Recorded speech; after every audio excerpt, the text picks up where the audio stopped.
With a visionary spirit and scholarly dedication, he tirelessly advanced healthcare innovations and research, paving the way for future generations. His legacy is a beacon of progress and excellence for those who will follow.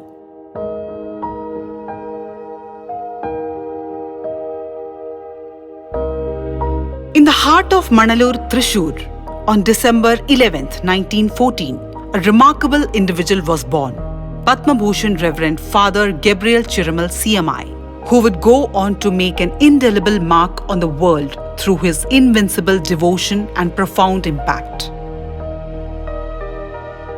Amala സ്ഥാപനങ്ങളുടെ സ്ഥാപക ഡയറക്ടറായ father Gabriel തൻ്റെ അധ്യാപന ജീവിതത്തിന് ശേഷമാണ് ഈ രംഗത്തേക്ക് വരുന്നത്. അദ്ദേഹവുമായി എൻ്റെ ബന്ധം തുടങ്ങുന്നത് 1968 ഞാൻ ക്രൈസ്റ്റ് കോളേജിൽ പ്രീ ഡിഗ്രി വിദ്യാർത്ഥിയായി ചേരുമ്പോഴാണ്.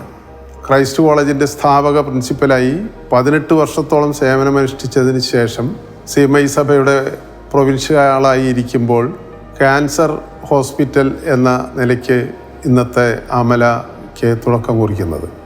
അച്ഛൻ പറയാറുള്ളത്, എൻ്റെ കയ്യിൽ പൈസയൊന്നുമില്ല, പക്ഷെ നാട്ടുകാരുടെ കയ്യിൽ പൈസ ഉണ്ടെങ്കിൽ അത് വെച്ച് ഞാൻ കാര്യങ്ങൾ ചെയ്യും, അതിന് അവരെ സംഘടിപ്പിക്കലാണ് എൻ്റെ ചുമതല. അതാണ് അച്ഛൻ്റെ ദൈവനിയോഗം എന്ന് പോലും അച്ഛൻ പലപ്പോഴും സ്വയം വിശേഷിപ്പിക്കാറുണ്ട്.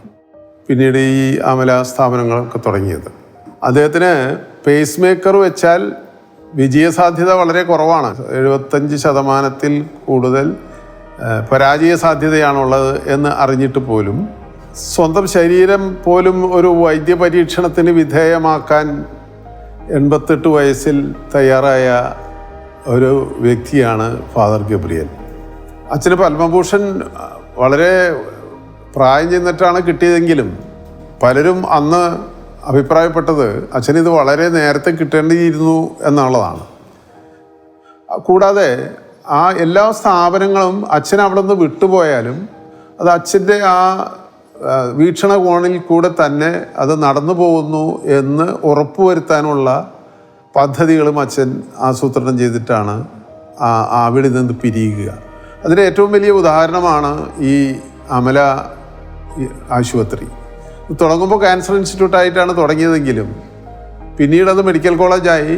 ഇനിയും ഇതൊരു സർവകലാശാല ആകാൻ പോലും സാധ്യതയുള്ള എല്ലാവിധ തയ്യാറെടുപ്പുകളും അതിനുള്ള അറേഞ്ച്മെൻറ്റുകളൊക്കെ അച്ഛൻ വിഭാവനം ചെയ്തിരുന്നു. അതാണ് നമ്മൾ പറയുന്നത്, നൂറ്റാണ്ടിലൊരിക്കലേ ഇത്തരം യുഗപുരുഷന്മാർ പിറവിയെടുക്കുകയുള്ളൂ, അവരുടെ കഴിവുകളും അവർ കാണിച്ചു വെച്ച മാർഗങ്ങളും അടുത്ത തലമുറയ്ക്ക് പിന്തുടരാനും കഴിയുകയുള്ളൂ.